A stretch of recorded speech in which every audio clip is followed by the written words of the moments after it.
Okay, this document links to the IB Higher Level Option 7 Statistics option, and in particular Type 1 and Type 2 errors.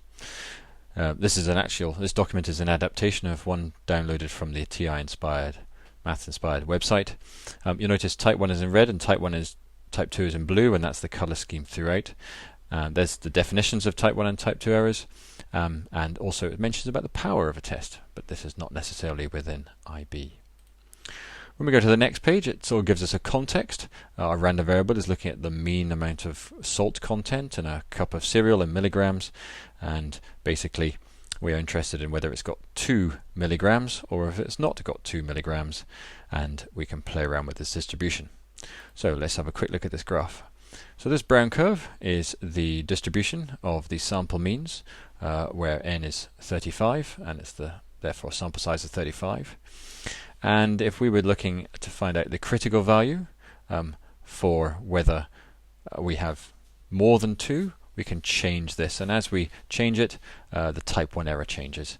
And at the moment, therefore, wherever I've chosen the critical value, which at the moment is 2.03, I have 0.096 of the distribution, so just under 10% would be the type 1 error.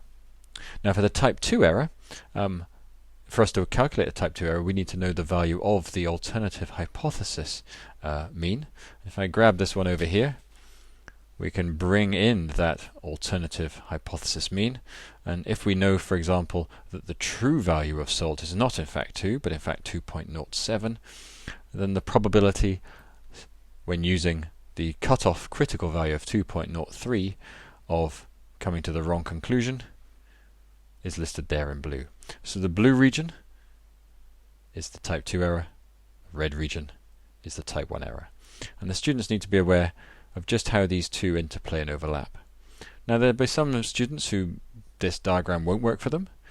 They will prefer the algebraic definitions, but there will be some students who like to see this visualization of the overlap, because in order to work out the type 2 error value, you're actually using the critical value from the null hypothesis distribution, and that can be a little bit difficult for them to get their head around.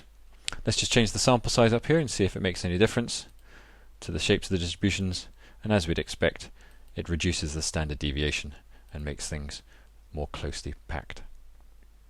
That's what the file does. We're done.